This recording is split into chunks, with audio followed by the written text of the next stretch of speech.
Assalamu alaikum wa rahmatullahi wa barakatuhu. Welcome to Barira's Faith Channel. Today I want to ask us something we rarely sit with.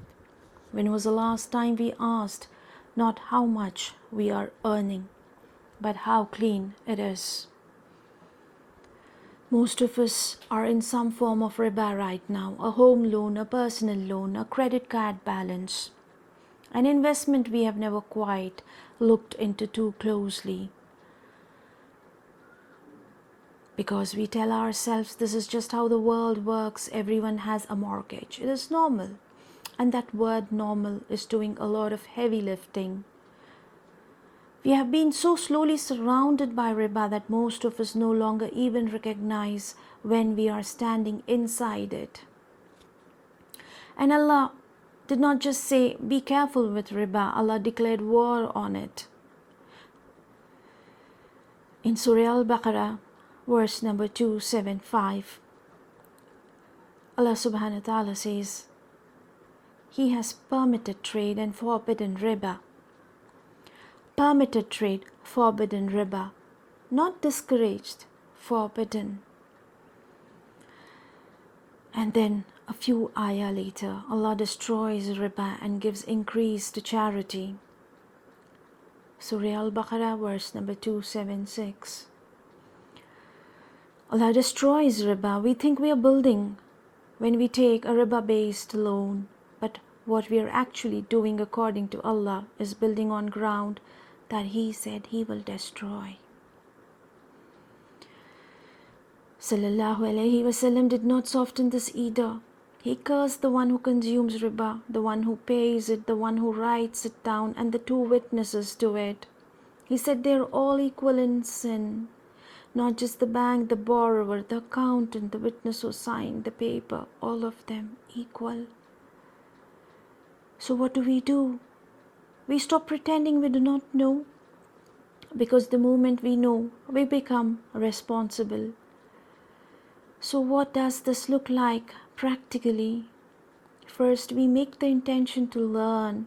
Most of us were never taught this. Ya Allah, I want to understand that intention alone is an act of worship. Second, we ask for a way out of what we are already in. Not panic, just a sincere dua. Ya Allah, show me a way out and give me the strength to take it. And third, before we sign anything going forward, we ask, is there a halal way to do this? Because barakah does not live in how much we have, it lives in how clean it is. We can have a lot and feel empty, and we can have a little and feel completely held. That is rizq with barakah.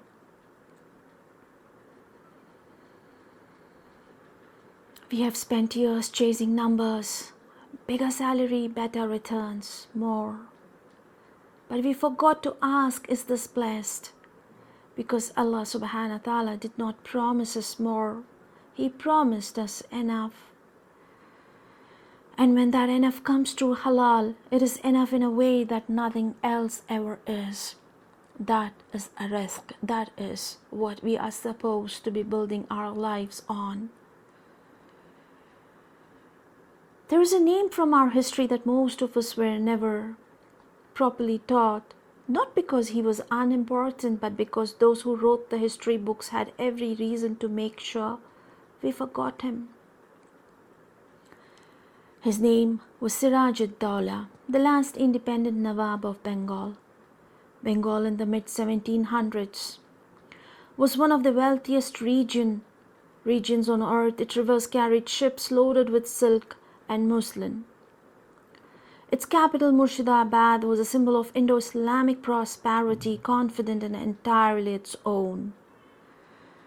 Siraj was barely 22 when he became Nawab, spirited, courageous, and unlike almost everyone around him, he saw clearly what others refused to see. The British East India Company had been in Bengal for years on the surface, merchants and guests. But Siraj looked at their factories and did not see trading posts. He saw fortified positions, a foreign power minting coins, building illegal fortification, interfering in succession politics. Their ambition was unmistakable. They no longer wanted trade, they sought possession. He demanded they stop. They stalled and kept building. In June 1756, Siraj marched on Calcutta and took it. They were certain that the young Nawab would not dare. They were wrong. What happened next was not a military defeat, it was a betrayal that changed the entire history of the subcontinent. The company found its enemies inside its own court.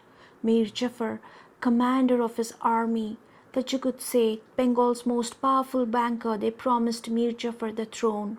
They bribed the rest, and Siraj, who trusted the oaths sworn to the throne of Bengal, did not know. On 23rd June 1757 at Plassey, 50,000 of Siraj soldiers faced 3,000 British troops, but the battle had already been decided in secret letters and whispered promises. As the cannons fired, Mir Jafar's troops stood completely still. The monsoon came, the rain soaked Siraj's ammunition. His cannons fell silent, the conspirators fulfilled their part. Siraj fled, captured within days, executed, buried without ceremony, murdered, not by a foreign enemy, but by those within Bengal who traded sovereignty for personal gains. Bengal collapsed within decades. The famine of 1770 killed millions. 13 years after Plassey, one of the wealthiest provinces in the world had become one of the poorest. Siraj Ud-Daulah asked the question that defined 2 centuries: can a foreign trading company be allowed to behave like a sovereign power? His answer was immediate: no. He was the first to fall so that others could eventually rise. This is our history and this name belongs to us. Ya Allah, make our rizq halal, make it clean, make it enough. Remove us from what you have forbidden gently, completely, and without hardship beyond what we can bear.